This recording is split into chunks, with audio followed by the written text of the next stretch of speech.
Hi guys, எல்லாத்துக்கும் வணக்கம். நான் உங்கள் சோமேட்லேருந்து பேசுகிறேன். எல்லாம் நல்லா இருப்பீங்கன்னு நான் நம்புகிறேன். நாங்கள் சமையல் வீடியோ போட்டு கொஞ்சம் நாள் ஆயிடுச்சு. ஸோ மீண்டும் நான் இன்றைக்கி சமையல் வீடியோ அப்லோட் பண்ண போகிறேன். என்னதுனாக்கா, எங்கள் அம்மா டின்னருக்கு இன்றைக்கி சிம்பிளாக முட்டைக்கறி வைக்க போகிறாங்க. இந்த முட்டைக்கறி சிம்பிள் சாப்பாடு. ஏன்னா ரொம்ப ஜாமான் யூஸ் பண்ண வேணாம், ரொம்ப வேலை செய்ய வேணாம்.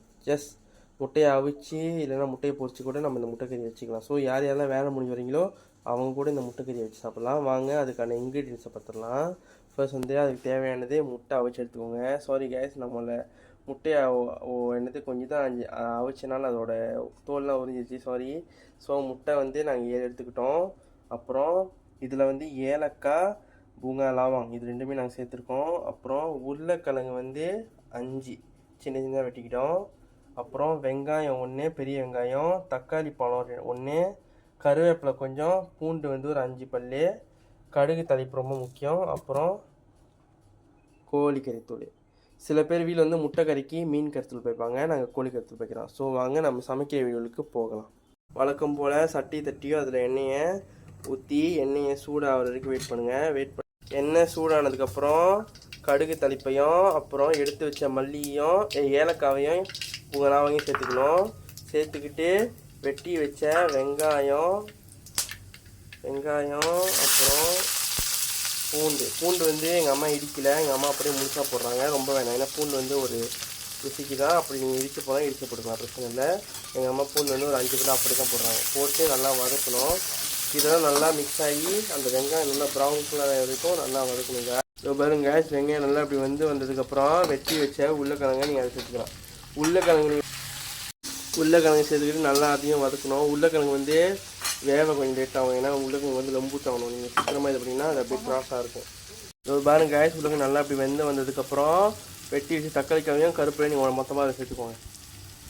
சேர்த்துக்கிட்டு அதையும் நல்லா வதக்கணும். பாருங்கள், பார்க்க கலர்ஃபுல்லாக இருக்குது. சில பேர் முட்டைக்கறிக்கு மீன் கறித்தூள் வைப்பாங்க. ஆனால் எங்கள் அம்மா எப்போதும் மீன் கறித்தூள் வைக்க முடியாது, கோழி கறித்தூள் தான் வைப்பாங்க. ஏன்னா சில மீன் கறித்தூள் போட்டாக்கா கொஞ்சம் ஒரு மாதிரி டேஸ்ட்டு கொஞ்சம் டிஃப்ரெண்டாக இருக்கும். ஸோ அது எங்கள் ரெசிபி படி எங்கள் கோழிக்கறி தூள் போட்டால் தான் நல்லாயிருக்கும். அப்புறம் உப்பு தேவையான அளவுக்கு சேர்த்துக்கோங்க. உப்பு போட்டு நல்லா வதக்கணும். தண்ணியில் எதுவுமே சேர்க்கோன்னா ஜஸ்ட் அப்படி ட்ராயாகவே உப்பு சேர்த்துக்கோங்க. போட்டு நல்லா பாருங்க, எல்லாம் நல்லா அப்படி வந்துருச்சு. ஸோ வந்ததுக்கப்புறம் கோழிக்கறி தூள் நீங்கள் தேவையான அளவுக்கு சேர்த்துக்கலாம். எங்கள் அம்மா கறியை 2 நாள் வைக்க போகிறாங்க. ஸோ கொஞ்சம் கூட சேர்த்துப்பாங்க. இது நான் யாரும் இது பண்ண மாட்டேன். நீங்கள் உங்கள் விருப்பத்துக்கு நீங்கள் கோழிக்கறி தூரம் போட்டுக்கலாம், மீன் கறித்தூளும் போட்டுக்கலாம். எங்களோட இண்டிவிஜுவல் கருத்துப்படி பார்த்தாக்கா எங்களுக்கு கோழிக்கறி தூரம் போட்டுக்கலாம். அப்புறம் மல்லித்தூள் கொஞ்சம் போட்டுக்கோங்க. போட்டு நல்லா ரெண்டுத்தையும் மிக்ஸ் பண்ணுங்கள். இது அதோட மசாலா. மோளை தண்ணியில் எது ஊற்றோன்னா ஜஸ்ட் மோளை கிண்டுங்க. நல்லா கிண்டு மோளை ட்ராயாகவே கிண்டுங்க, தண்ணியில் எது சேர்க்கணும்.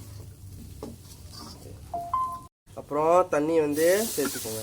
தண்ணி நீங்கள் கறியை திக்காக வைக்க போகிறீங்கன்னா அளவாக சேர்த்துக்கோங்க. அப்படி 2 days அந்த வைக்க போகிறீங்கன்னா கொஞ்சம் நிறைய சேர்த்துக்கோங்க. போட்டு நல்லா கிண்டணும். இந்த பாருங்க கேஸ் எல்லாம் அப்படி நல்லா கிண்டினதுக்கப்புறம் ஒரு 5 to 6 நிமிஷம் வரைக்கும் மூடி கறியை கொதிக்க வச்சுக்கலாம். ஸோ இந்த பாருங்க கேஸ், கறி நல்லா கோச்சு வந்துருச்சு. அதுக்கப்புறம் முட்டையை சேர்த்துக்கலாம். லாஸ்ட் ஸ்டெப் இது. முட்டை கொஞ்சம் உடஞ்சிருக்கோம், சாரி. அது நான் ஆயும் போது ரொம்ப இதாக ஆஞ்சிட்டா தான் முட்டை உடஞ்சிருச்சு. அடுப்பை மெதுவாக வச்சுக்கோங்க. நீங்கள் ரொம்ப வேகமாக வச்சிங்கன்னா கொதிக்க வைக்கும் போது சுண்டி போயிடும். ஸோ இதை போட்டு கொஞ்சம் 5 நிமிஷம் நீங்கள் கொதிக்க வைக்கணும் மூடி. ஸோ அதை பாருங்க காய்ஸ், முட்டைக்கு நல்லா கொதிச்சு வந்துருச்சு. ஸோ இதுக்கப்புறம் நீங்கள் இறக்கி வச்சு சாப்பிட்லாம். ஸோ இந்த வீடியோ யார் யாருக்கெல்லாம் பிடிச்சிருந்துச்சோ மறந்துடாமல் என்னோட இந்த சோமேட்டை ஃபாலோ பண்ணி, லைக் பண்ணி, ஷேர் பண்ணி இந்த வீடியோவை ரீபோஸ்ட் பண்ணுங்கள். உங்கள் எல்லாத்தோட சப்போர்ட்டுக்குமே ரொம்ப ரொம்ப தேங்க்யூ காய்ஸ். இந்த ரெசிபி யார் யாருக்கும் உதவியாக இருக்கோ கீழே கமெண்ட் பண்ணுங்கள். தேங்க்யூ.